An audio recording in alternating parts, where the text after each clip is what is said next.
Hello बच्चों, Vidyavahini channel में आप सबका स्वागत।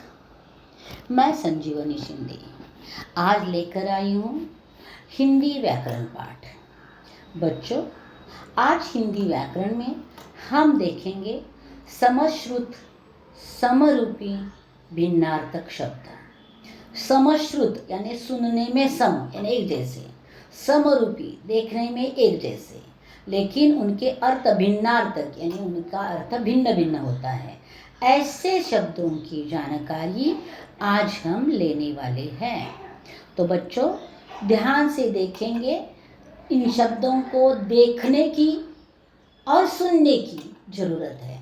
ध्यान से देखना और ध्यान से सुनना, तो आपको इन शब्दों में क्या अंतर है वो समझ में आएगा। गलती से भी हमने इन शब्दों को ध्यान से सुना नहीं तो गलत जगह उसका उपयोग होता है, अथवा उपयोग के बाद उस वाक्य का अर्थ गलत निकल सकता है। तो देखेंगे हम ऐसे शब्द के बारे में। पहले जानकारी, समश्रुत तथा समरूपी भिन्नार्थक शब्द। कुछ शब्द देखने यानी आँखों को देखने के लिए, ध्वनि यानी सुनने के लिए, अथवा वर्तनी यानी लिखने की दृष्टि से भी काफ़ी कुछ समान होते हैं, परंतु वास्तव में वह वैसे समान नहीं होते। वास्तव में वह वैसे समान नहीं होते का मतलब यह है कि इसका अर्थ की दृष्टि से इसमें बहुत भिन्नता होती है। इसका अर्थ की दृष्टि से भी एक दूसरे से भिन्न होते हैं, अलग होते हैं। इसीलिए वह दिखने में सम है, सुनने में सम है, लिखने में सम है, समय नहीं जैसे है, तो भी अर्थ की दृष्टि से अलग होने के नाते उनका प्रयोग अलग वाक्य में अलग अलग होता है। जैसे अन्य और अन्न। अन्य का अर्थ दूसरा है, यानी अन्य शब्द का अर्थ दूसरा ही होता है, और अन्न का अर्थ होता है अनाज। यदि इनमें से समझकर उचित शब्द का प्रयोग ना किया जाए, यानी अर्थ समझकर उचित शब्द का प्रयोग उचित वाक्य में किया तो ही सही अर्थ निकल आता है, नहीं तो ऐसे शब्दों का अर्थ बदलने से वाक्य का अर्थ बदल जाता है। शब्दों को समश्रुत अथवा समरूपी भिन्नार्थक शब्द कहा जाता है। इन्हें समध्वनीय भिन्नार्थक शब्द भी कहा जाता है। समध्वनीय यानी सुनने के लिए सम, एक जैसे। अब ऐसे कुछ शब्द दिए हैं। अनिल, अनल, अनल यानी अग्नि, आग।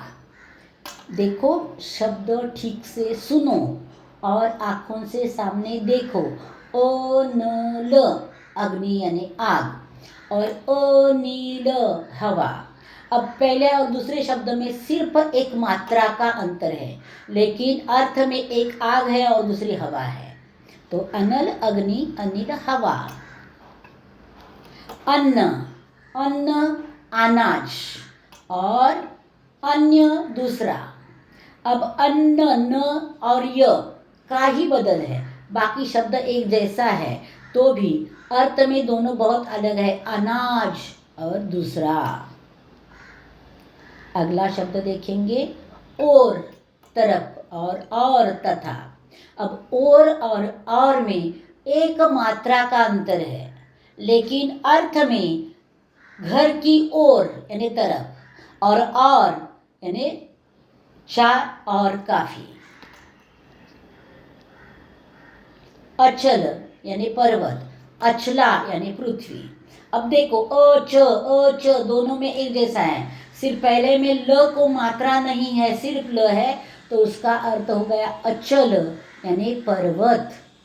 और अचला, ल को आ की मात्रा लगी तो उसका अर्थ हो गया पृथ्वी। तो देखो, अचल का अर्थ है पर्वत और अचला का अर्थ है पृथ्वी। कितना अंतर है दोनों में। कपट, छल, और कपाट, किवाड़, दरवाजा। कपट, छल यानी बुरे विचार, और कपाट यानी किवाड़ दरवाज़ा। अब देखो कपट और कपाट में लिखने के लिए सिर्फ प को आ की मात्रा लगी है। बाकी दोनों शब्द लिखने में एक जैसे लगते हैं, लेकिन अर्थ में बहुत सारी भिन्नता आई है। कर्म काम और क्रम सिलसिला। अब कर्म में म को र की मात्रा लगी है, आधा र जोड़ा गया है, तो उसका अर्थ हो गया काम। और क्रम में क को र की आधी मात्रा जोड़ी है, तो वह हो गया क्रम। कर्म का अर्थ होता है काम कार्य, और क्रम का अर्थ होता है सिलसिला, एक के बाद एक क्रम। कुल वंश और कुल किनारा। क को उ की छोटी मात्रा लगी तो कुल का अर्थ होता है वंश, और क को उ की बड़ी मात्रा लगी तो कुल का अर्थ होता है किनारा। गिरी पर्वत और गिरी बीच। अब गिरी ग और र को ई की छोटी मात्रा लगी है, तो वह उसका अर्थ होता है पर्वत। और गिरी ग को छोटी मात्रा और र को बड़ी मात्रा। यहाँ सिर्फ र की मात्रा, ऊपर वाला शब्द और नीचे वाला शब्द दोनों में र की मात्रा बदली हुई है। पहले में र को छोटी मात्रा है ई की, और दूसरे में र को बड़ी मात्रा है ई की, तो अर्थ बदल जाता है। गिरी पर्वत और गिरी बीज। अगला शब्द है ग्रह घर, और ग्रह नक्षत्र। ग्रह ग को र की मात्रा लगी है कृष्ण जैसी, तो उसका अर्थ हो गया घर। और ग में आधा र जोड़ा गया तो वह होता है ग्रह नक्षत्र। दोनों ग की मात्रा, ग में र आधा जोड़ा गया उसमें अंतर है, तो अर्थ घर और नक्षत्र हो गया। चपल चंचल, चपला बिजली।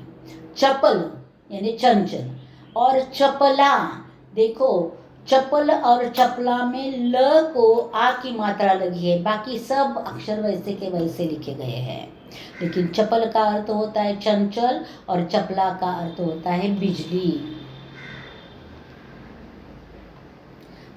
चिर सदा, चीर वस्त्र। च को ई की छोटी मात्रा लगे तो चिर यानी सदा हमेशा, और च को ई की बड़ी मात्रा लगे तो चीर वस्त्र।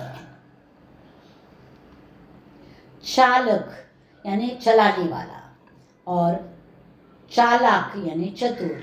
अब देखो चालक और चालाक शब्द दोनों एक जैसे है, सिर्फ नीचे वाले चालाक में ल को आ की मात्रा लग गई, तो अर्थ बदल गया। चालक का अर्थ हो गया चलाने वाला, और चालाक यानी चतुर।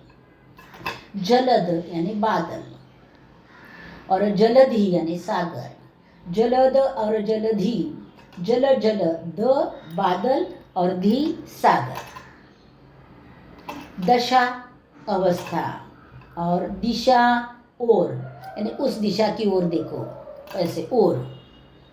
दिन दिवस, और ए दिन निर्धन। अब देखो दिन, द को बड़ी छोटी ई की मात्रा है तो दिवस हो गया, और उसी द को बड़ी ई की मात्रा लगाने के बाद निर्धन हो गया। धरा पृथ्वी, धारा नदी का प्रवाह। धरा और धारा पढ़ने में सुनने में एक जैसे लगते हैं, लेकिन अर्थ अलग अलग है, इसीलिए मैं बार बार बोल रही हूँ कि यहाँ ध्यान से सुनने के साथ साथ ध्यान से देखने की भी जरूरत है। नग पर्वत, और नाग सांप। न को आ की मात्रा सिर्फ लग गई तो अर्थ बदल गया, सांप हो गया। निधन यानी मृत्यु, और निर्धन यानी गरीब। निर्धन, देखिए निधन और निर्धन में सिर्फ ध को र की मात्रा लग गई तो अर्थ बदल गया। निधन का अर्थ मृत्यु और निर्धन का अर्थ गरीब। नीर यानी जल, नीड़ यानी घोंसला, र और ड का अंतर हो गया है। पानी यानी जल, पानी यानी हाथ। देखिए पानी न छोटा वाला न है, बड़ा वाला न है, और बड़े वाले न को छोटी वाली ई की मात्रा लगी है तो हाथ हो गया, और बड़े वाले न को बड़ी वाली मात्रा लगी तो जल हो गया। तो पानी और पानी पढ़ते वक्त भी ध्यान से पढ़ा तो थोड़ा अंतर करना पड़ता है। पवन यानी वायु, हवा। पावन यानी पवित्र। प को सिर्फ आ की मात्रा लग गई तो अर्थ बदल गया, पवन, वायु, पावन, पवित्र। बात, बातचीत। वात, हवा। बात और वात, व और ब का अंतर है, बातचीत और हवा। सर, तालाब।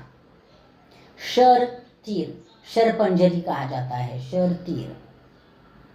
समान, एक सा, और सम्मान, आदर। म आधा सिर्फ जोड़ा गया तो अर्थ बदल गया। सदा, सदैव। सादा, साधारण। स को सिर्फ मात्रा लगाई तो अर्थ बदल गया, साधारण। शाम, संध्या। शाम, काला। शाम यानी काला, सांवला, जो कन्हैया का रंग होता है, और शाम, संध्या। इस प्रकार बच्चों हमने देखा कि समश्रुत समरूपी भिन्नार्थक शब्द, इसे ध्यान से देखना और ध्यान से सुनना तो बहुत जल्दी समझ में आएगा।